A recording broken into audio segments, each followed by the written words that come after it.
خوبصورت مقابلے میں سامنے نظر آتے ہیں۔ یہ تقابل تضاد کی بجائے ایک دوسرے کی تکمیل کرنے کے پہلوؤں کو اجاگر کرتا ہے۔ شریعت ایک نظام قانون ہے۔ شریعت ایک نظام قانون ہے جس میں احکامات کی پابندی ہوتی ہے۔ یہ وہ قانون ہے جو خدا نے بندوں کے لیے مقرر کیا۔ شریعت ایک نظام قانون ہے جو احکامات اللہ تعالیٰ نے دیے ان کی پابندی کرنا ہم پر فرض ہے۔ یہ قانون جو ہے اللہ تعالیٰ نے اپنے بندوں کے لیے مقرر کیا ہے، یعنی قانون الہی۔ شاعر کا کہنا ہے اگر شریعت کو مد نظر رکھا جائے تو نبی اکرم صلی اللہ علیہ وسلم خاتم النبیین ہیں۔ آپ صلی اللہ علیہ وسلم کے بعد کوئی نبی یا پیغمبر نہیں آئے گا، اور جو کسی بھی قسم کی نبوت کا دعویٰ کرے وہ حقیقت میں اسلام سے نکل جاتا ہے۔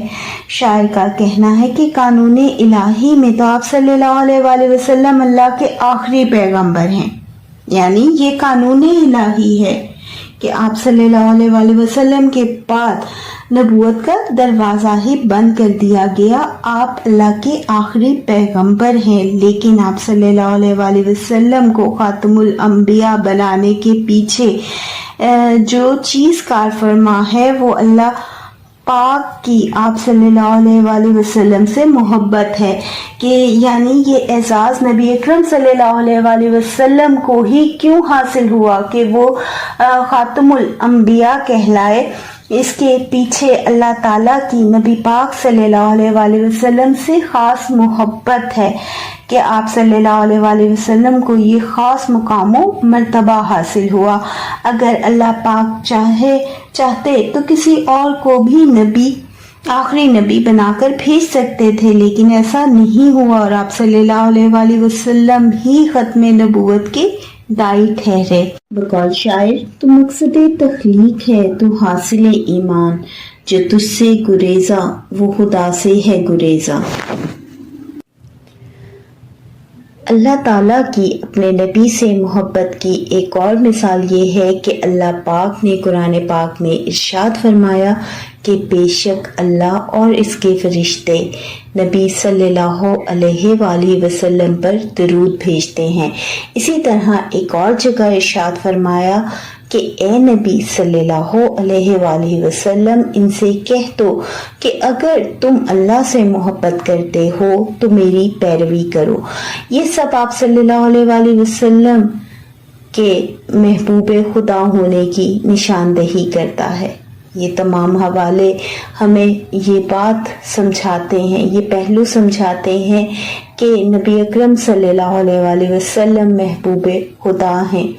مختصر یہ کہ ایک مسلمان کے لیے یہ دونوں پہلو ضروری ہیں۔ وہ عقیدت کی روح سے آپ صلی اللہ علیہ وآلہ وسلم کو خاتم الانبیاء تسلیم کرتا ہے، اور محبت کے جذبے سے آپ صلی اللہ علیہ وآلہ وسلم کو محبوب خدا مانتا ہے۔ یہ دونوں مل کر ایک مکمل ایمان کی تشکیل کرتے ہیں۔ القرآن اور آج ہم نے تم پر تمہارا دین اسلام مکمل کر دیا۔ جب ان کا ذکر ہو دنیا سراپا گوش ہو جائے، جب ان کا نام آئے مرحبا صلی اللہ کہیے۔ نعت کی اس شعر میں نبی اکرم صلی اللہ علیہ وآلہ وسلم کی شان و عظمت اور آپ صلی اللہ علیہ وآلہ وسلم کے ذکر کی برکت کو نہایت ہی دل نشین انداز میں بیان کیا گیا ہے۔ یعنی بنیادی طور پر ہمیں کیا اس شعر میں دیکھنے کو مل رہا ہے کہ آپ صلی اللہ علیہ وآلہ وسلم کی ذکر کی کیا برکت ہے، اور جب آپ صلی اللہ علیہ وآلہ وسلم کا ذکر آتا ہے تو کیا کیفیت طاری ہو جاتی ہے۔ شاعر کا کہنا ہے کہ جب آپ صلی اللہ علیہ وآلہ وسلم کا تذکرہ ہوتا ہے تو دنیا ہمدن گوش ہو جاتی ہے، گویا کائنات آپ صلی اللہ علیہ وآلہ وسلم کے ذکر کو سننے کے لیے بے تاب ہے۔ یہ اس بات کی طرف اشارہ ہے کہ آپ صلی اللہ علیہ وآلہ وسلم کی تعلیمات، سیرت اور فضائل عالمگیر ہے اور سب کے لیے ہے، اور ہر صاحب عقل یعنی جو عقل رکھتا ہے اور ایمان اس کی توجہ کا مرکز ہے، یعنی جس کے دل میں ایمان ہوتا ہے تو آپ صلی اللہ علیہ وسلم کا ذکر جب آتا ہے تو وہ اس کی توجہ کا مرکز ہوتا ہے۔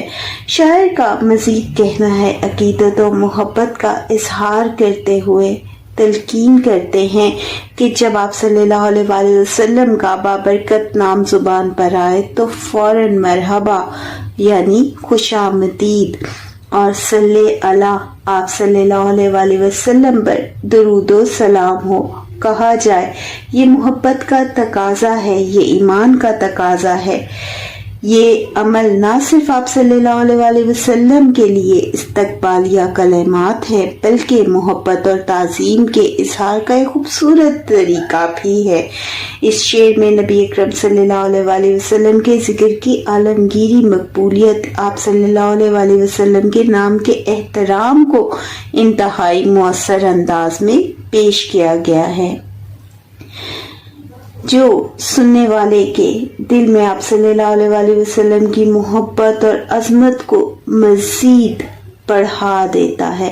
بقول مفتی تقی عثمانی صاحب، اتنے درود آپ صلی اللہ علیہ وسلم پر جتنی خدا کی نعمتیں، اتنے سلام آپ صلی اللہ علیہ وآلہ وسلم پر جن کا نہ ہو سکے شمار۔ میری سرکار کے نقش قدم شمع ہدایت ہیں، یہ وہ منزل ہے جس کو مغفرت کا راستہ کہیے، یعنی نبی اکرم صلی اللہ علیہ وسلم کے نقش قدم پر چل کر ہم اللہ تعالیٰ کی رضا کو حاصل کر سکتے ہیں اور مغفرت کو پا سکتے ہیں۔ شاعر ماہر القادری اس شعر میں نبی اکرم صلی اللہ علیہ وسلم کے نقش قدم کو ہدایت کی شمع قرار دیتے ہیں، جس طرح ایک روشن شمع تاریکی میں راستہ دکھاتی ہے، بھٹکے ہوئے مسافروں کی رہنمائی کرتی ہے، اسی طرح نبی اکرم صلی اللہ علیہ وسلم کی زندگی اور اسوۃ الحسنہ تمام انسانیت کے لیے روشنی کا مینار ہے۔ آپ صلی اللہ علیہ وسلم کے نقش قدم پر چلنا دراصل سیدھے راستے پر گامزن ہونا ہے۔ اگر ہم تاریخ کے حوالے سے دیکھیں تو نبی اکرم صلی اللہ علیہ وسلم کی ولادت باسعادت جب ہوئی تو تمام عرب کفر و شرک کے اندھیروں میں ڈوبا ہوا تھا۔ ایسے میں نبی اکرم صلی اللہ علیہ وسلم کی آمد ایک روشن شمع کی طرح ہی تھی جس نے کفر و شرک کے اندھیرے مٹائے۔ تو اگر ہم تاریخ کے حوالے سے بھی دیکھیں تو ہمیں اس شعر میں ایک پہلو نظر آتا ہے جو انسان کو گمراہیوں کے اندھیروں سے نکال کر ایمان اور یقین کی روشنی میں لاتا ہے۔ قرآن پاک میں اللہ تعالیٰ کا ارشاد ہے، یعنی تمہارے لیے اللہ کے رسول کی زندگی بہترین نمونہ ہے۔ پھر شاعر اس منزل کی عظمت کو بیان کرتے ہوئے اسے مغفرت کا راستہ قرار دیتے ہیں کہ یعنی نبی اکرم صلی اللہ علیہ وسلم کی عظمت اس سے بھی واضح ہو جاتی ہے کہ آپ صلی اللہ علیہ وسلم کی جو زندگی ہے اس پر عمل کرنا ہمارے لیے مغفرت کا باعث ہے کہ آپ صلی اللہ علیہ وسلم کے بتائے ہوئے دین پر چل کر ہی ہم اللہ کی رضا کو حاصل کر سکتے ہیں۔ یہ بات، یہ پہلو نبی اکرم صلی اللہ علیہ وسلم کی عظمت کو بھی ظاہر کرتا ہے، یعنی حضور اکرم صلی اللہ علیہ وسلم کے بتائے ہوئے طریقوں پر عمل پیرا ہونا، ان کی سنتوں کی پیروی کرنا، ان کی تعلیمات کو اپنی زندگی میں اپنانا وہ ذریعہ ہے جو انسان کو اللہ کی رحمت اور مغفرت کی طرف لے جاتا ہے۔ القرآن یعنی تمہارے لیے اللہ کے رسول محمد صلی اللہ علیہ وآلہ وسلم کی زندگی بہترین نمونہ ہے، یعنی قرآن پاک میں ہمارے لیے نبی اکرم صلی اللہ علیہ وآلہ وسلم کی زندگی کو بہترین نمونہ قرار دیا گیا۔ یہ وہ راستہ ہے جس پر چل کر بندہ اپنے گناہوں سے پاک ہو جاتا ہے، کیونکہ نبی اکرم صلی اللہ علیہ وآلہ وسلم کی تعلیمات ہمیں اچھائی اور نیکی کی طرف لے کر جاتی ہیں اور خالق کائنات کی رضا اور خوشنودی حاصل کرنے میں ہماری مددگار ہیں۔ گویا یہ شعر حضور اکرم صلی اللہ علیہ وسلم کی ذات اقدس کو نہ صرف ہدایت کا سرچشمہ بلکہ مغفرت اور بخشش کا وسیلہ بھی قرار دیتا ہے۔ یعنی بنیادی طور پر ہمیں اس شعر میں دیکھنے کو کیا مل رہا ہے کہ نبی اکرم صلی اللہ علیہ وسلم کی ذات اقدس نہ صرف ہمارے لیے ہدایت کا سرچشمہ ہے کہ ہمیں صرف یہی نہیں کہ ہدایت ہی حاصل ہوتی ہے بلکہ یہ ہمیں مغفرت اور بخشش کا ہمارے لیے وسیلہ بھی ہے اور اللہ کی رضا کو پانے میں اور جنت کو حاصل کرنے میں ہمارا مددگار بھی ہے۔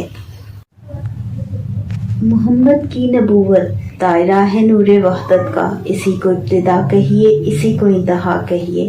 شاعر ماہر القادری حضرت محمد مصطفیٰ صلی اللہ علیہ وسلم کی نبوت کو نور وحدت کا دائرہ قرار دیتے ہیں۔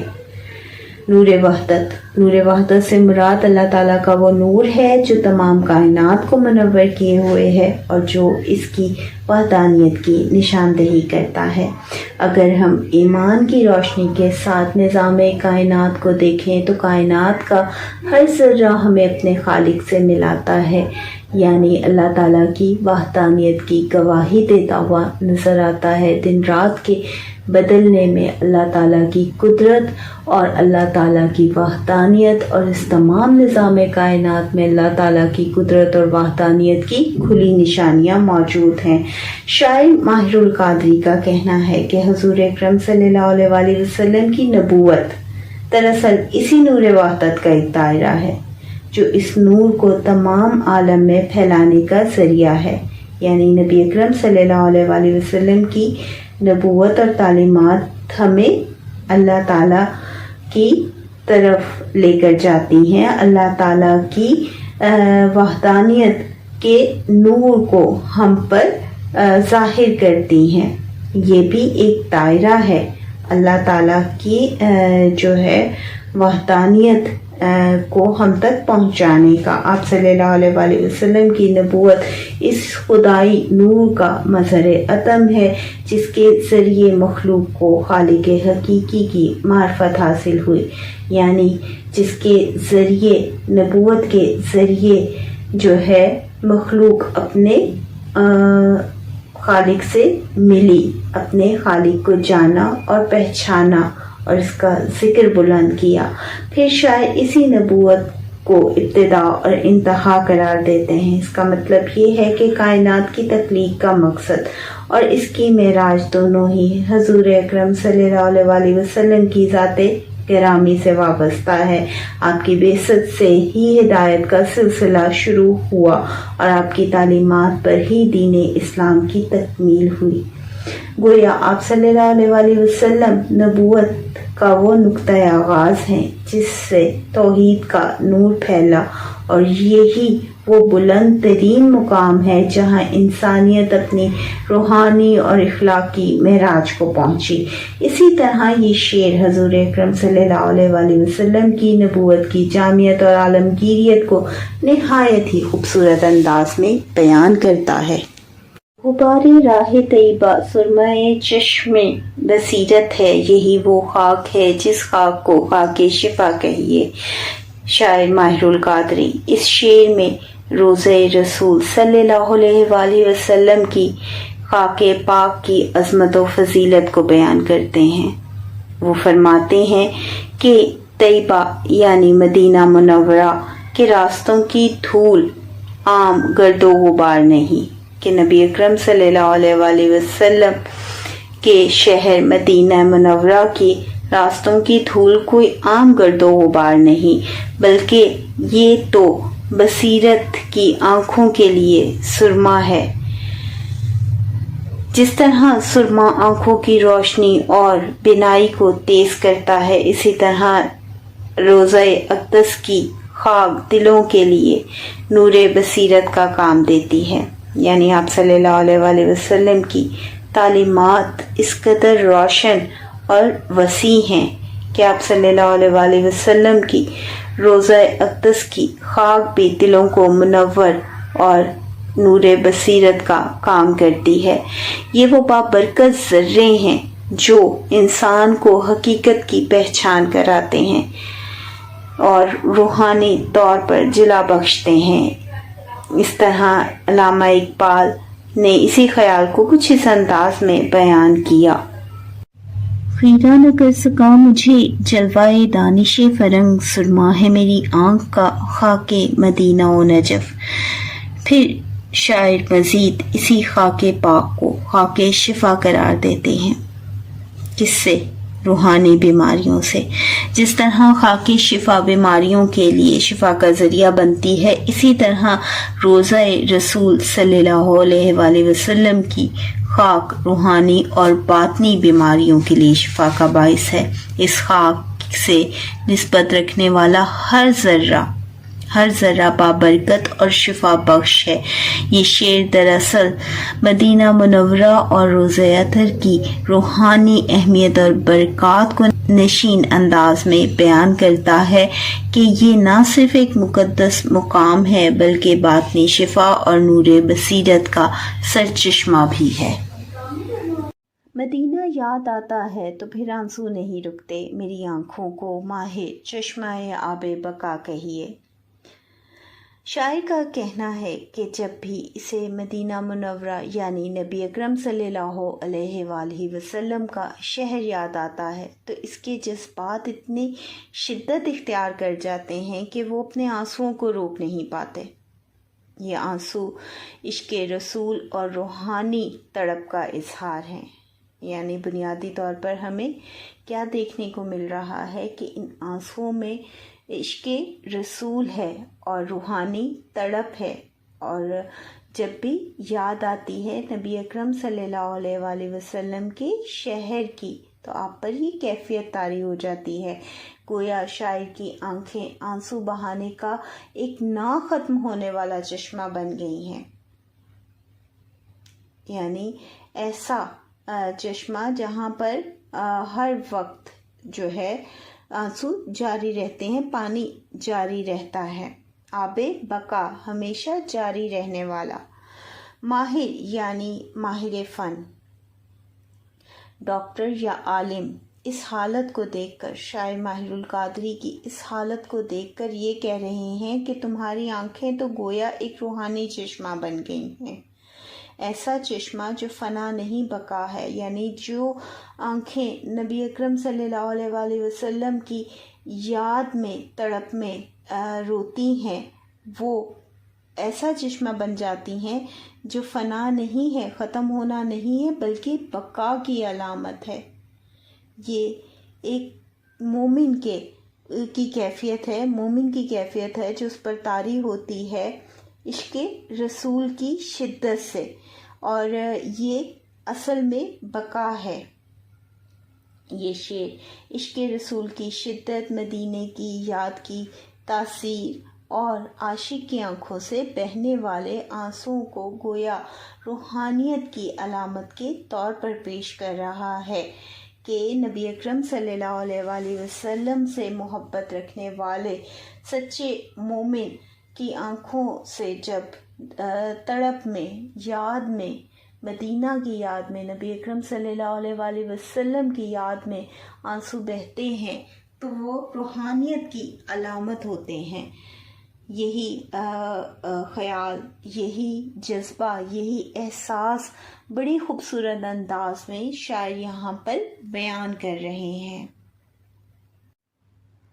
پھر وہ اپنی اس کیفیت کو مزید واضح کرتے ہوئے کہتے ہیں کہ ان کی آنکھوں کا ہر آنسو ایک چشمہ بن گیا ہے جو مسلسل آب رواں بہتا رہتا ہے۔ یہ آنسو کا سلسلہ تھمنے کا نام نہیں لیتا۔ گویا یہ شعر مدینہ منورہ سے شاعر کی والہانہ محبت اور اس سے دوری کے غم میں بہنے والے مسلسل آنسوؤں کی ایک دردناک تصویر کھینچتا ہے۔ بقول شاعر، ہم شہر مدینہ کی ہوا چھوڑ چلے ہیں، اس جنت طیبہ کا مزہ چھوڑ چلے ہیں، کس شوق سے آئے تھے مدینے کے مسافر، روتے ہوئے طیبہ کی فضا چھوڑ چلے ہیں۔ ایک اور شعر اسی حوالے سے کوئی شہر نہیں شہر مدینہ کے برابر، ہر ذرہ وہاں کا ہے نگینے کے برابر۔